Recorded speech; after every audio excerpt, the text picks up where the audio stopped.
Mbote Nabino, Mbote peuple congolais, Mbote la diaspora congolaise partout dans le monde. Et j'ai profité de l'occasion pour saluer tous les peuples africains partout où vous êtes dans le monde. Il y a eu celui qu'on appelle Igwe Sheli Awendo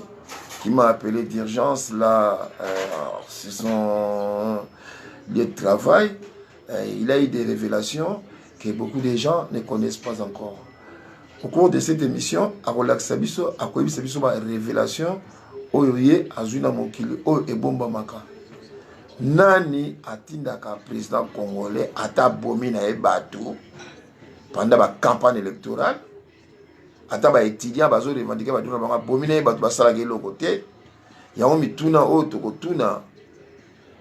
Igwe Sheli Awendo ya ju ba révélation a opesa biso ba pays oyoyo na ba kondio ba bombaka monsieur Kanambe X se disant Kabila. Mbote Sheli Awendo Matondo solo wa Matondo troba mbote teme troba toujours Ingeta Matondo ezana monoko ya mboka na biso Ingeta ezana monoko ya mboka na biso na koyoko bananga pe jambo yono bandugu yangu ya Kasai ya Kivu ya au Congo laisse tomber au Zaïre Kisangani, Bunia, Ituri, tuko tu pamoja. Leo na furaha sana kuona ndugu yangu Igwe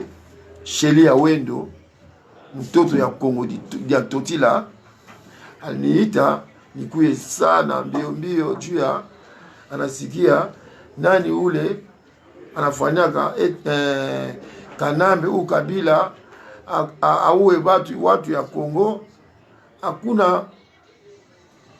dunia moya, hakuna country moya ya dunia inafanyaka kusemea yeye aache. Yeko na pouvoir sana juu ya nini? Lelo ndiko na biso Igwe Sheli Awendo akupesa biso ba révélation wana. Mbote na yo Ingeta ndenge lobi Matondo Sheli Awendo. Ba nisho Kongo ba Holanda yo. Na moni uti kopesa ba mbote.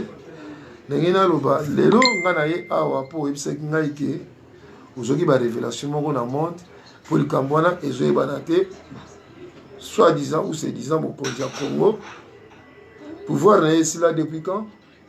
Le pouvoir ici là ça fait 10 ans je crois bien son natalité très bien sur la pouvoir depuis 10 ans. Ouais, depuis 10 ans sur la pouvoir hein pendant 2011 je crois mais je sais pas pendant 2011 sur la pouvoir de toute façon il après la pouvoir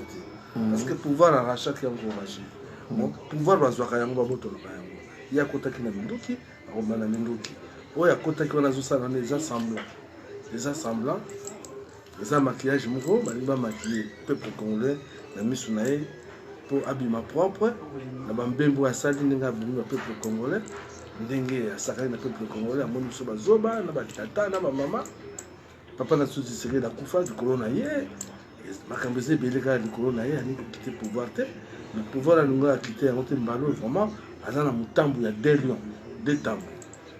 moko million ba mutambu ngoza banani batuni mais mutambu on ezali ka peuple congolais mbonisa mutambu zali kama bana bokoko ya mabele tu vois mabele basakana na ngote parce que comme biso bunda batubele ba ebite déjà combat ya na bokoko na kati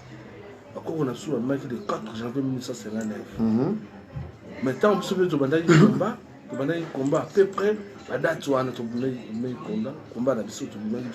ensemble pour tout ça la révélation montre que il y a un problème dans la carte mabele à Congo le 4 janvier 59 il y a un ezalaki début oya soulèvement oya esalamaka na mboka na biso na Kinshasa pour epesa indépendance na 1960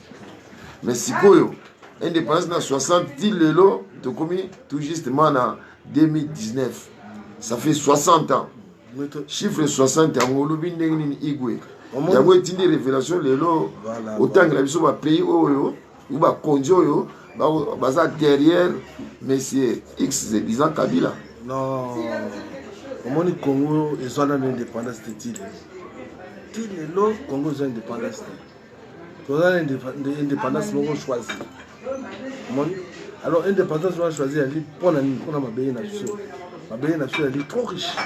et puis mboka wana eloko bosana na mboka wana eza nzambe asundela bino mokili bomengo mboka wana yali dirige na royaume wana ti lelo ekenda ebendana nango ekenda elongwa na Congo eya epai boye me badirigeaka biso ti lelo yango moni mwana wana soit disant Kabila mpese nayebi nkombo na ye te soit disant Kabila avandi na pouvoir parce que il a des rois na bareine oyo babombaka na nsima bokoko na bango mais ntango kaka nkombo ya bato yango likambo moto yango mine ya te eza roi ya mboka nini reine ya mboka nini nayebi na yo la duchesse ya Luxembourg eza na kati ya makambo wana royaume belge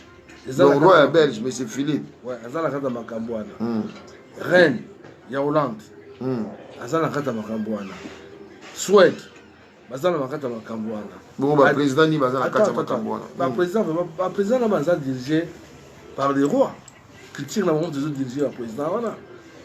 awa eza badik ya France mutu bazo dirigé bana na kati ya makambo wana eza toute une famille bango nyonso to ensemble badirigeaka Congo alors petit wana ndenge azali ndenge wana Kanambe petit wana ndenge alona ayebi makambo wana très bien omoni ke na opesa exemple bamende so culture na biso culture na bango na kati ya Congo bakata bakoko na biso maboko bandimisa biso yango na makasi mais mwana wana azobeta bato ti na kati église est-ce que yebisa ngai culture na bango baloba likambo baloba likambo te omoni to babwaki nango na Italie epai ya papier moko takoloba makambo te parce que epai nyonso église catholique ekota na Afrique soki omoni croix wana donc richesse eza na mboka wana baganaka na mboka wana alors richesse oyo baganaka na mboka wana na makambo ezoleka na Congo soki babelge lelo bazalaki na autonomie makasi kaka na valeur ya Congo nde babengana Kabila lokola babelge esikizenga na kati lokola babelge baza na autonomie makasi lisusu te na Congo bongo siko bana nango baza na autonomie makasi na monde baipoteka mpo ya banani baipoteka mpo baaméricain mpo bafrançais bamboka ebele bamboka ebele na Suisse donc olingo olobaka lelo sikoyo Trump nde azorenie na Kinshasa Trump lelo ye mutu areniaka na RDC oyi baprésident mosu remarke baprésident États-Unis d'Amérique soki balingi bakutana soki basala campagne na bango baparlaka toujours nini bakodéloger baprésident africain mais so bakoti dossier bango bakutaka wana eya dossier moko elingi olobaka mboka wana moto ezolesa bino oyo kokuta makambo awa oyo yakili libanda okolanda kaka idéologie ezali awa donc makambo ya Congo eza très difficile mais Trump afingaki baprésident africain alobaki baza baprésident moko bavoyou baza badictateur États-Unis d'Amérique ezolia na mbongo nini kaka bambongo baafrika kaka bango baa na mbongo bazoleka na mbongo Afrique omi na opesa exemple moko ya bien pour nous comprendre les situations oyo ezopasse na Congo biso nyonso toya bana Congo tobotami na Congo tozalaki bavoisin mosusu biso tozalaki bavoisin na barwandais non na baburundais na batanzanien na baougandais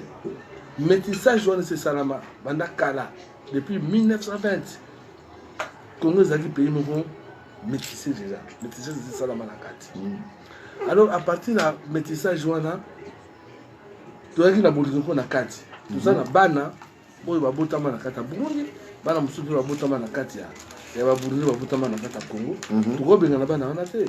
problème nde ezorene sikoyo makasi yango wana epa bazwila biso Congo yango wana omoni tanke basi bazwili biso Congo tanke moningo ndima bana oyo babotami na Burundi te oyo babotami na Tanzanie te batanzanie oyo babotami na Congo te eza problème makasi ezokota wana kati ifo bolingo ezala bolingo wana oya na ndenge nini nango ezala biso mpe tokoma mala 7e ciel nalobi oyebisaki ngai ntango tosololaki na yo na telefone botindaki courrier moko epai ya baprésident neti Trump yo moko otanga banani na banani oyo botindaki courrier oyo ngai nayaki awa mpona yeba mpendaki oyebisaki ngai bodécouvrir banani bazalaka derrière mais c'est Kabila soi-disant Kabila po na élection na ntango ya campagne abomaki na ye motu moko alobaki te bauniversitaire batambola ye kaka mpona nini baprofesseur baya kopesa bango bacours abomi motu moko na monde alobi te abomaka na ye na Kivu abomaka na ye na barwanda mutu na bandundu mutu moko alobaka na ye te na monde oyebisa ye nga bokomi bacourrier yango sikoyo suite nango eza nani ya ndenge bokomelaki nani ntangi nanga bato bokomelaki yo comprenaki nga mabe bacourrier na biso tokomelaki yango baambassade presque tout ya monde États-Unis d'Amérique ambassade à Belgique, ambassade à France, ambassade à Israël, bango presque tout rôle bango ne studio comme on dit bango, mais toujours c'est la bactérie de réception ya. Sauf Amérique ya, on n'est pas trop dénoncé. Bango nous tout comme na kata ba lettre on a Congo. Voilà. Le bateau là va soutenir la sikoyo. Presque bango monde entier na sima makambo wana. Mais à le monde entier, tout le monde a Congo, Brazzaville, n'a pas Gabon. Surtout que là on a le banana on a repris exemple. Excusez-moi. Le monde où nous avons ça le monde à ça le monde dingue l'Afrique. Le seul pays d'Afrique où il y a les frontières. Les années. Congo. RDC. Est-ce que l'Afrique est libérée? L'Afrique est libérée. Jamais l'Afrique est libérée. L'Afrique est en indépendance. La frontière est l'Est. Le président là toujours dirigé par qui? Par l'Occidentaux. Mais c'est quoi solution à Nini pour le président d'Afrique? Baba donc c'est dépendre de Bango Moko. Donc au monde Congo. Il y a le so comme président. Les loso comme président il y a Congo RDC. Au Salani. Non, biso to bundela pas tout dans la présidente. Biso to bundela pas na fitir. Fitir ya bana na biso. Bana bilaka. Ko ba botami awa. On va dévoiler secret awa batangi pe mingi awa to na ingénieur to na baba na so ma électro to bundela un jour bana biso moko ata un jour comme président mboka pour ayebi secret ya Congo ayebi secret ya européen pour ya botami na kata Europe awa ba président on bazo botama na kata Kini na kata Afrique on va ya comme président jamais on va comme président un jour comme président kaka pour va utiliser la bango donc moi na awa so comme président na mboka na Afrique au monde que moi na on a décision je m'excuse akozala ba décision moko oya kozwa akozala ba décision moko oya kozwa akozala ba décision moko oya kozwa pour mona kaza ferme pour ayebi bango akoli na bango ayebi mentalité mondele ayebi comment la mentalité wana mais oya biso babanga pourquoi bon ngalaye donc sikoyo ba congolais to kota qualité ma élection base la ga ti bano ba uta attends ba comme président ba comme libre non to bundi tellement trop biso ba papa to bundi pour na fiti to bundi bon dans l'état présent là attends l'état présent au tozo bundi la oyo pour na congolais azwa même valeur autonomie muke na mboka ne Congo besoin valeur ba poni président la bango ba ti président la bango aza wana pouvoir président wana yene mutaya ko mettre vraiment à place l'état de droit est propre pour le Congo à l'autre. Nous sommes pour le président ouais remettre en place l'élection où tout ça même si tout le monde a un tricage, tout le monde a na maison mususu, ba tout bazo ça l'élection et pas il y a des députés, ba image on est mon dans le monde entier. Donc jusqu'au point de vue na yo, na zo ka ba congolais bazo lo bana bango déjà que oh non, Chadera comme un président. Olobini na bitumba obino banda o lito e banda kala wana ti lelo oyo donc yo pense ko continue opinion na yo na ebité na okesu madame Kasavu olobina eke non makamti zo sala mapona tricage na moneti bolembi na bino ngaba na ko na ko le ba mboka na ngai oyebi na biso de kamoko ngana sali buluko pona Congo et puis bato bakenda kine élection. Est-ce que il y a un problème à Congo? Est-ce que yo mboka za occuper la modèle la ndenge yo vraiment aucun se présenter candidature la présidentielle. Donc si go Chadera on les gagner. Mais Chadera on les gagner ya musala nini on retourna yo avant Chadera les kana musala et bien biso il faut donner que Chadera les quatre. Peuple congolais limite Chadera les quatre. Et puis biso pe ezalaki attends biso pe ezalaki zo 4 ans na yo kayo. Biso pe réalité que tout que élection. Mboka oyo eza occupé bakendaka nango élection te bavandaka ensemble bovandi eza babengaka yango pocket bovandi na pocket boconsulte tout le monde diaspora vandi bino mpe bapolitique ya Congo ya mabumu bovandi diaspora nde moto ya mabumu te avandi bosololi qu'est-ce qu'on va faire eloko tokosala mpo tononga etumba na biso diaspora baza na armée na ye bana mpe bazali awa biso mpe tozali awa biso toyala to bacascadere eloko nini nango te loi mpe tomotia babombe na kini mpe bobobo tobangisi bango torépandre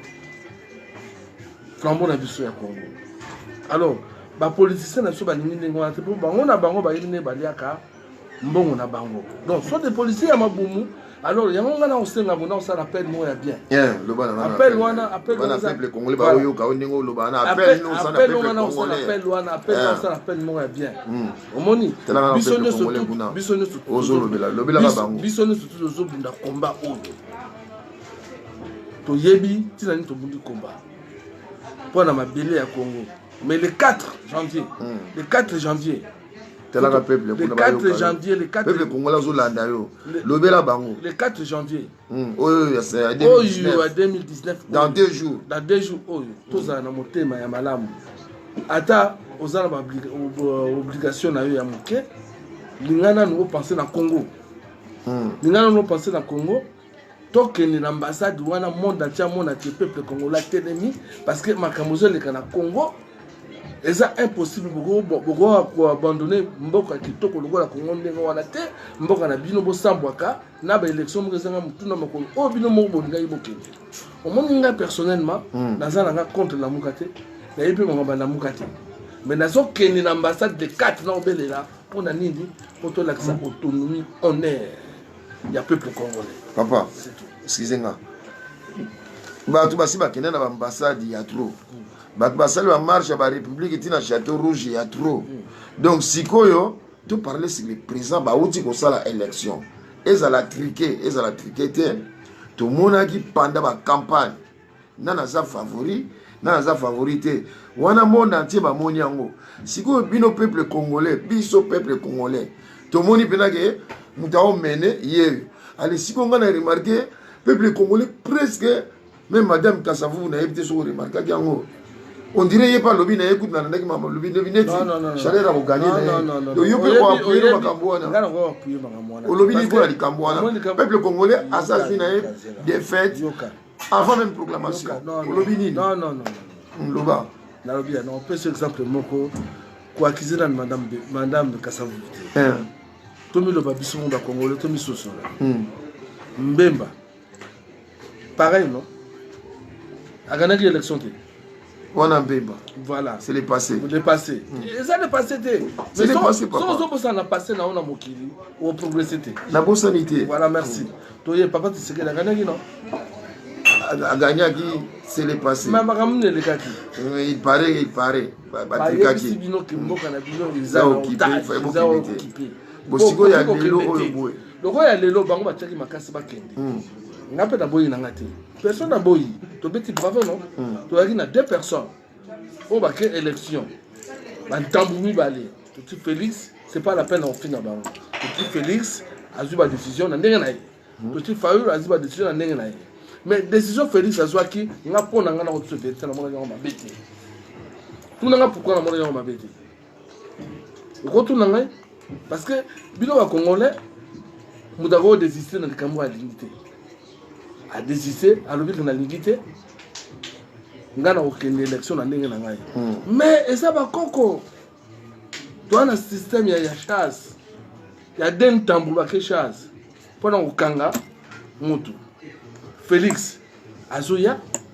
Fayulu mpe azoya mais baza na binduki te baza na eloko moko te mais balingi kaka kolakisa monde atie ke toza na biso na eloko moko te toza na biso mpe na mbongo te ata toza na mbongo mais toza na biso na minduki te po soki osoyi minduki toza na biso bafeneya mpo tokoka na biso boloko te me toki kaka ndenge na so bakoboma biso baboma biso me basali mpe mabe te baye na mutambu ata baye nango Fayulu aye awa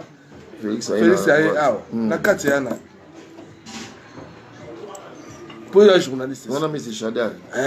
tosali nini bantambu bale bakangi ye ata bokangi ye soki aboko bisali nini nango soulèvement populaire non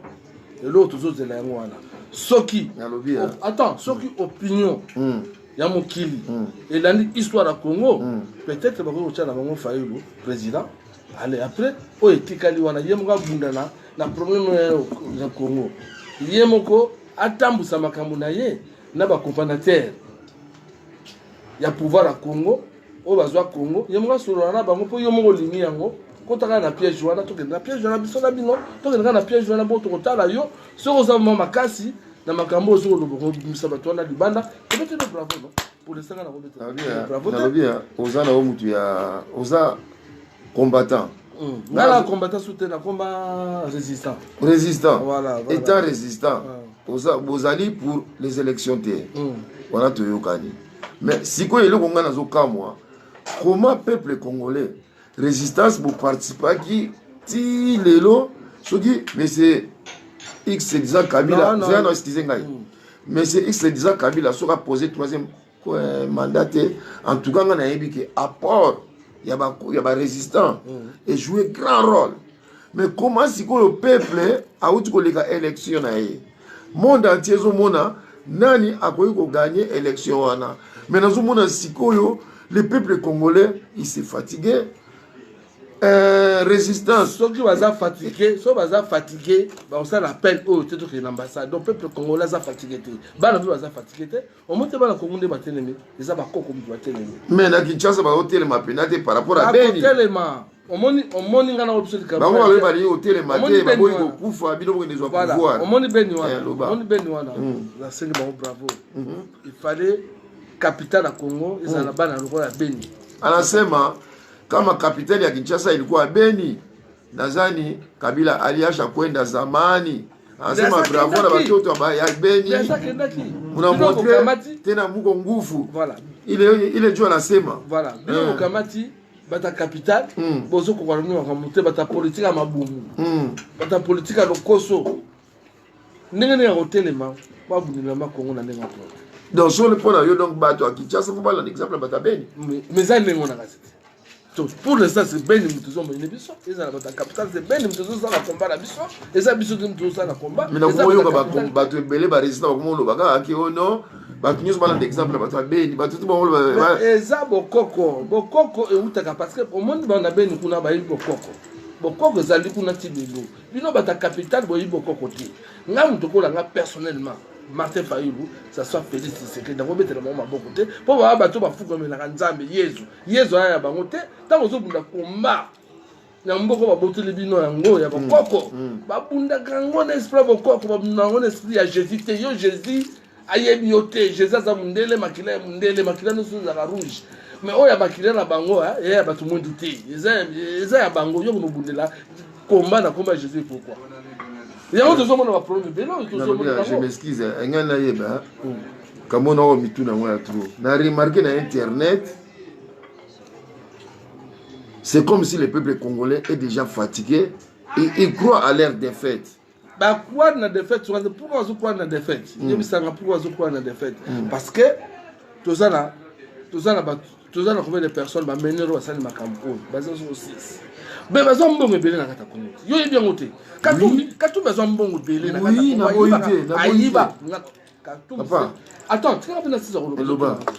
Katou besoin mbongo na kata belé à Congo. Et belé. Musi dans une mbongo pe na belé. Mbemba utu ko zabe mbongo taka bibolo kwa ebelé. Ba mercenaire bazali awa ebelé. Pourquoi on contacter ba mercenaire te baliki tous ba mercenaire mbongo to wana ngoto cha fa liboso to ke le combat. Pour boire qui na guerrier c'est Fayulu mais vous aussi na Fayulu guerrier mo gazo kene na isa minduki kaka na koma bokoko mtuzo landa ina sima mais azo kanta de Jésus te eza bokoko mtaye na sima alors tant bokoko za na sima atika ofukama mais lelo oyo pays ni nango na mukili oyo élection et salami ndenge bonga bokele élection na et salami lelo oyo ba résultat nango et ça on regarde comment tu comprendre que Congolais c'est le la lembi bazomona que madame Kasavu alobi dinango o bazomona ngati basi ba préparer une salade oui parce que embona dinango déjà tant que moni yango bo sala ni bilo ba gere bo sala ni bo telema il faut te telema to vana suna ndako il faut te telema to mona que makambo ba lobaki ba mama bozolo ba makambo ba yaya bozolo makambo bo moni que to gagner na so combat na biso to bundi combat na biso puis au monde va faire parce que peut-être na bakata ndako tout ça la nuit il faut te téléma donc solution c'est que ça côté téléma on est ngolo bani côté téléma par qu'est-ce que tu en par côté téléma on moni non ngana ko profiter oyo oloba na peuple congolais solution yo ben sekinga lobi na ngai biso yo kanga telema to telema to lamuka ko lamuka comme on utawa et ute pas bokoko et comme bokoko comme on sous ça va faire et ça va tomber belé parce que bana bakoko ba lobela yango papa wemba biso zongo papa wemba na nzeba papa wemba wake up non na nzeba sala ki bana kongo bola muka voilà to zwaka yango kuna to bela ona kata ndako na ngai biso bana koboda to tika bana bulusi bana bilaka mais kombo na tu ba ite ba ite kombo na sacré ba bisi kombo wana ezo mana bakoko to ça ni sikour mais bon ba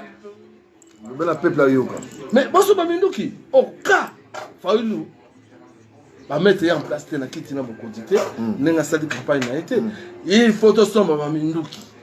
baza obligé ba soma minduki o ba yiba mo Congo so lamuka ba ko soma minduki so ba soma minduki te vraiment eza mamidi eza so mingi donc pona yo pe so contenu na groupe ya bato na omona majorité na bazo mona que Stadar a gagné na eka non ngana sila ba Stadar to gagner ye tala to gagner ye banda kala opposition to gagner banda kala ezala papa Tshisekedi da gagner ezala mbemba pa gagner ka mais ko gagner na biso suwa ka ndenge ni nango babote la so moka na so position occupé donc mon tour bogo sa solution musuté yango na solo bana oyo to telema ba ya to va na bango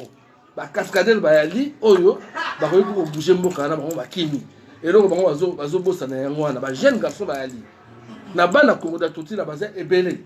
na diaspora ba jeune na lelo pe o ba ningi mboka na bango zala yo ba telemi baza ebele bango so ba ninga bazo likamango ko bango ya bango ya mabungu eza su ko mabungu te ko de yebi bango mais to sola kina o ibisa kinga ba américain ba israélien na zeno excusez ngai ba américain ba israélien na ba belge bangonde bazali derrière Kagame Kanambe bongo siko bangona ngo bazaka derrière baza plus armé que armement o bakatumbi osomba oh mais ngobunda bituma na mboka lelo siko bituma na Congo botelemi boko botele bango ka minduku na kati minduku na bango na kata capitale ka ba soda wana lokola ndenge États-Unis pour la Vietnam boko botela bango voilà boko sala yango boko botele bango ka minduku o bango biso na ngote kaka to botela bi abana njili bagana koma na kata kidi ya Rwandais si bana chang bagana yango te et quand tu capitalité mais pourquoi pas bango ko sala ngo jour la proclamation il y a élection là ça a gagné ba bimi di banda ba ko beta ba Rwandais wana ba bimi di banda ba ko beta ba Rwandais ba botre mo pe minduki ya kande ngam ko bo gagné na minduka combat bo ka o gagné combat ka fo la na armée ngo ya minduka ba bele te kaka na kata ki ndeba opposant na biso ba Fayulu wana ozomona ba Félix ba ko prononcer comme ya soulèvement populaire te bazo banga na bango boloko mais so yebi ko ozobanga boloko mais pourquoi que na ko s'aventurer na makamba Congo pour yebi que mo que ça occupé nazomona garçon à Roma Kilenge a commis boloba kibokoko ya mboka peuple congolais ayoka tolinga te bokote lama ya lobi makambo yo zoloba moi nazala moi même opinion que yo abi bolinga te bokote lama donc le peuple congolais doit se mettre debout mais pourquoi pas se mettre debout à partir de il y a ngala moni peuple congolais là li na éviter opinion na yo peuple congolais a na jamais il faut moi associer peuple congolais na bana bakoko comment nous zo bunelanga comment bokoko donc balo baka su combat Jésus te combat Jésus to longona na combat Jésus so ba combat Jésus so ba longona combat Jésus le 6 oyo indépendance na studio ngwana bokoko ngwa peuple congolais voilà boyoki bino moko sikoyo igwe Chili ya wendo atangele biso abi mais c'est Trump ya américain je m'excuse koseka ya mawe salaka koseka ya sengo salaka exactement ce qui n'a seki c'est pour les minimiser ou pour minimiser makamto oloba non donc bozolanda bien igwe Chili ya wendo lobi botika nanu totika nanu komba Jésus pembeni lelo doit déjà le 2 d'ici le 6 4 jours tout ça nanu bokoko na biso nanu le 6 oyo wana penza Congo na biso indépendance ya sire mais si parce que dans le bien ce que tu le dis à Congo bokoko nalobi akoko bongo on répéter on a nalobi donc solution ya ngwana pour les 4 jours to tika na combat Jésus l'église kangi biso tala peuple congolais pesa on l'église wana na pesa message on église izo kanga bokoko na biso omoni bana ngiri boyeba qui est ngiri combat ngiri botelema bana lemba boyeba koko lemba la kineke nini botelema bana bandalunga boyeba koko bandalunga la kineke nini botelema bana selemba boyeba koko selemba la kineke nini totelema bana ngaba boyeba koko ngaba la kineke nini totelema totanga nanu kombo ya bakoko na biso ori totanga kombo ba Jésus à partir de 6 na ba Abraham on biso kena bango ngana yibi Abraham ngana kena yo ngana zotanga kombo ngana ya ningi spirituel voilà ya moyen ori alingi ya bakoko na yete alingi ya bakoko na yete tozana ba mamonema babundela pe na Congo écoute la plus connue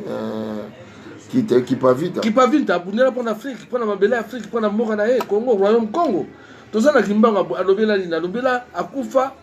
alobela kama mamba Congo tozana mangongele akende lelo akufa pour na mamba Congo mais pourquoi biso kana tokanga na kamba Jésus wana atoyebi ete Jésus amelaka diamba na ndenge na ye Jésus amelaka vin na ndenge na ye Jésus abotisa bandimi na ye na ndenge na ye Marie de Magdala. Voilà, biso do kamala comme Jésus pourquoi? Il y a un moni freinage yango wana. Et puis pour poser la biso azo ya kaka kombo ya Jésus yango no moni nga opposa wana nga maso na moni bango mayi pembeni na ngama na otaleka ne boyi azo ba mbata fo atika kombo ya Jésus to tambuza Congo na kombo ya bokoko batondo ingeta na kombo ya bakoko nusu ya Congo na kombo ya mvuluzi kimbangu na kombo ya kipa vita na kombo ya dima Roma Kilenge omoni igwe sheria wendo auti ko loba makambo yo zo loba wana moni boza na même opinion payé bon les ressources na monaki nani petit moko comment excusez-moi un certain monsieur si j'ai une bonne mémoire garçon na comme les nani garçon moi komaki alobi ke Jésus ya salé makambo ya botika na komba Jésus pembeni peuple congolais la moka na éviter opinion et on a le peuple dans la télépathie et coïncider na yo donc dernier lobana au le peuple congolais et ça pendant nini pendant 4 jours oyo etikali la répétition est la mère de la science igwe na moni elle koki chez ya wendo pesa lobana ya suka conclusion pour ndenge ngana ebaki de l'autre ya ko solo là pour démasquer monsieur Trump monsieur roi ya Belgique Philippe na Netanyahu ya Israël bangonde baza derrière monsieur Kaname lettre wana oyo biseki ngai botindaki ozozela accusé de réception otangela ngo peuple congolais félicitations loko osali découverte wana na yo kaka bato batanga kaka o ba américain ba belge ba anglais o ba nani au moins pour la première fois na mona un congolais en vérité atangelinga penga a identifier. Pourtant, Trump a gagné l'élection parce que les Congolais ont espoir. Hein? Parce que Obama a Clinton. Mais, d'après nous, comme 2 ans, comment le Congo est en occupation. Maintenant, c'est pas être identifié les types, courrier, sojo qui c'est réception. Nous avons préféré lobby ou lobby au kuna sojo, autant tout temps à lettre, la mise au peuple congolais, baeba, nani, à tout ça là que Congo est à la liberté le plus vite possible. Mais solution au niveau lobby d'ici les 6. Peuple congolais a tigana nous Jésus à côté. Ça c'est ce que j'ai fait, c'est ce qu'on appelle un résumé. Tu veux dire que ça là la dissertation ou rédaction. Auto ça là est un résumé. Résumé conclusion à souka lobby ce qui peuple congolais dans 4 jours a tigina makambo ya Jésus. Assemblée na boko konae na motema moko le 6 oyo Congo ego retrouver liberté et indépendance nango wana batu oyo wana ba Trump ba itisa ba Rwandais pour ba kota na pays wana tous les Rwandais ba okende na bango hein? Bonne année, bonne fête. Merci, bonne année. Merci. Donc c'est là où on a tous les Rwandais ba okende na bango na lobby oyo tu lo ba wana déjà ba benga ko saka ba benga ko prière biso foto saka pour la bakoko na biso pour la Congo tant que Sakawana mutuna mutasaki asaka komba bakoko ya bakoko na ye pendant Congo libération ya Congo to roboma kiti na bango na se to boy kiti na bango te eza voisinage kiti na bango eza likambo ya voisin ndima voisin yo voisin pas ndima l'autre va dans ma musulman non à cause de la peu voisin là alors bango basambela nini ki Allah na bango to ya bena ba catholique basambela nini ki catholique so vous êtes comme en Europe est-ce que babunda na ko tshela na ba bombe pour ba déclarer loko ba déclarer toujours ma belé richesse na bango na oyo ka lo bela ka peuple congolais biso sikoyo odoto bundela richesse na biso to comment bundela nani Bible Jésus ok première escroquerie na monde ezala la Bible ok biso dans la Bible na biso ya bokoko na biso ko saka kaka ya pamba kindokite kaka ko saka na leli bakoko na ngaba pesa nguya makasi na biba na likambo oyo so ko ta prison o lela kana kata prison ko tika so ko ta prison ko tika Jésus ko molela bakoko na ngai mama na ngai kenda kufa mama po ndio zotala ngai botenga mwana oyebi yango imagine mama pour ko tika ngai te to sambela ka bokoko na biso alors likamba Congo eza likamba bokoko omoni nel mo fona na matea ya kuyaba akembisa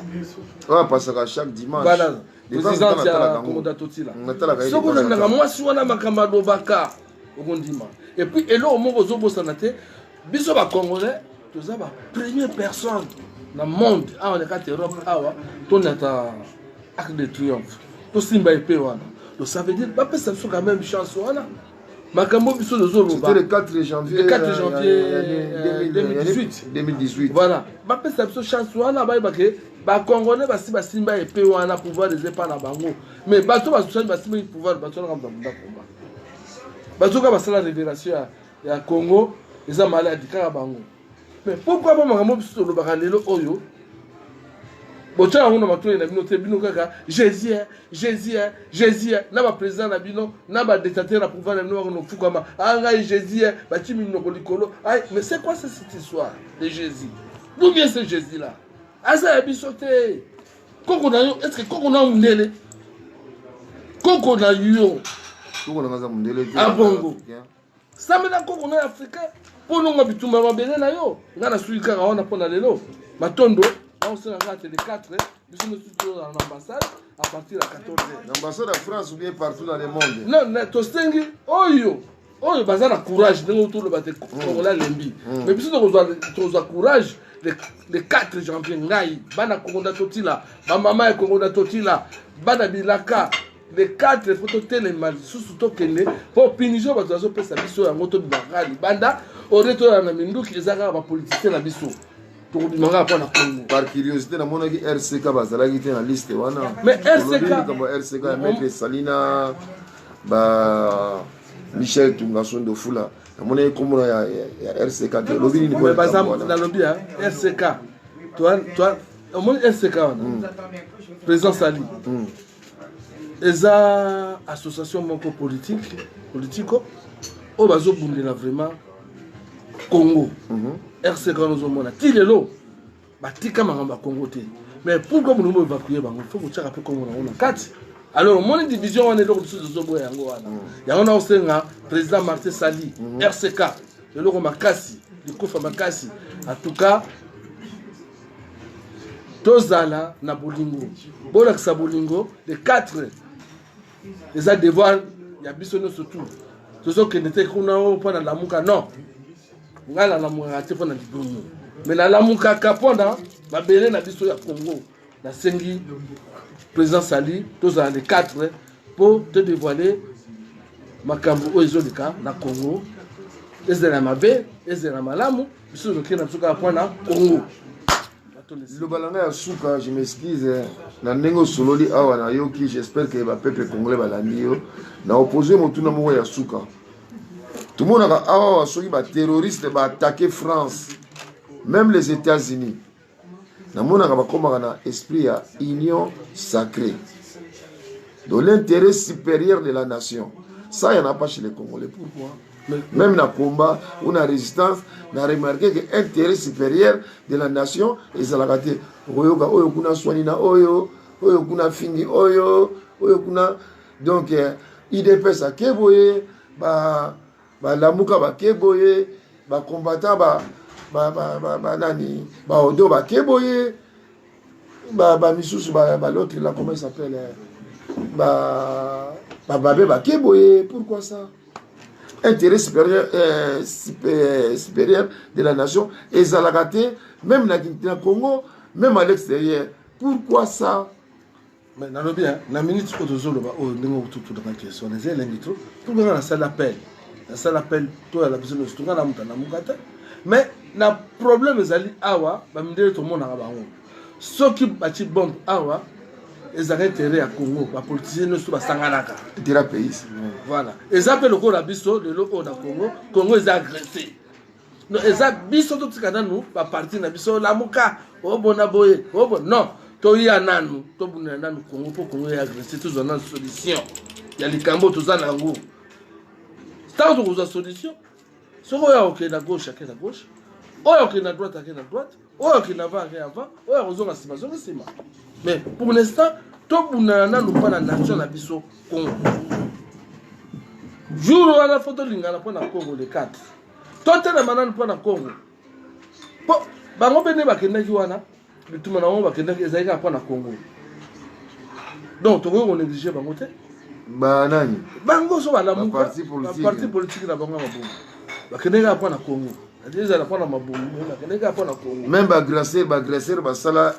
union supérieure ya bango, mais Congo union supérieure. Biso sikoyo union wana exactement na so kende po na la mukate so ba chikomo na ba bengisinga na o kende po na Congo est agressé. Donc bon sali appel, il fallait que ça appel wana intérieur supérieur ya nation il faisait na biso jour à 4 biso nous tous à la wana.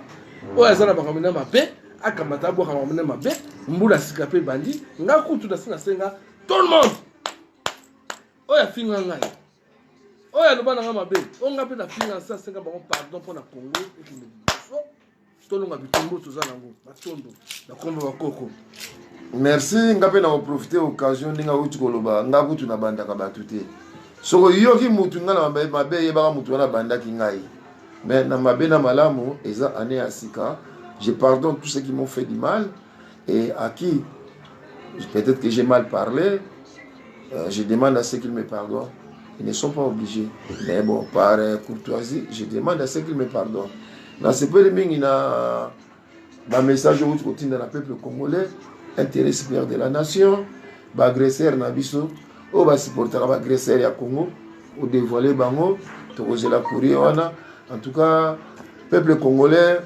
merci na ba oyo baso bazolanda kulutu Magellan oyo lelo ezalaki soko na tani na koloba la diaspora en marche po ezolakisa batu oyo bana oyo ba peuple ya RDC oyo afanda na diaspora azosala tout pour la progression ya pays na ye pe ya peuple oyo abima libanda donc na cadre ya diaspora en marche yango lelo touti koyoka igwe sheli ya wendo donc mwana ya Congo dian totila mbote na bayebalandaki biso tous les anonymes na otu bayebi biso quand c'est l'intérêt supérieur de la nation on salue tout le monde sans koyeba oya parti boye sans koyeba o résistance ya boye c'est nous saluons tous les peuples congolais et le binango Eric Lema Bomoko na suki wana. Merci la pesi bana Congo da totila lo sumbote c'est Maïnzombo madame ya kuyal la présidente de Congo d'Atotila, la belle maman Congo d'Atotila, nous colonna s'il te plaît. La combo ya bakoko, tous les longo de 4 pour te dénoncer. Ma belle, bazo sana ma belle na bino ya bakoko bozo bundela bala bakoko. Merci. Au revoir, Dieudonné Lungela. Au revoir, Detima Vanga, comme d'hab. Petite sœur Fatouma. Maléwa Night, Kibala, beau-frère propre, Moindro. Vital Assoumani, je t'oublie pas, mon pote d'enfance. Béazine à Londres, Modogo Gianfranco Ferré, Presse Chiki, au côté 2019. 2019, Bakala Diakouba, Bakala Naba Kento, Bako Telema, pour honorer Bakala Diakouba, Togo Sala feti moko ekozala na salle moko ekuba. À la prochaine occasion. Bye.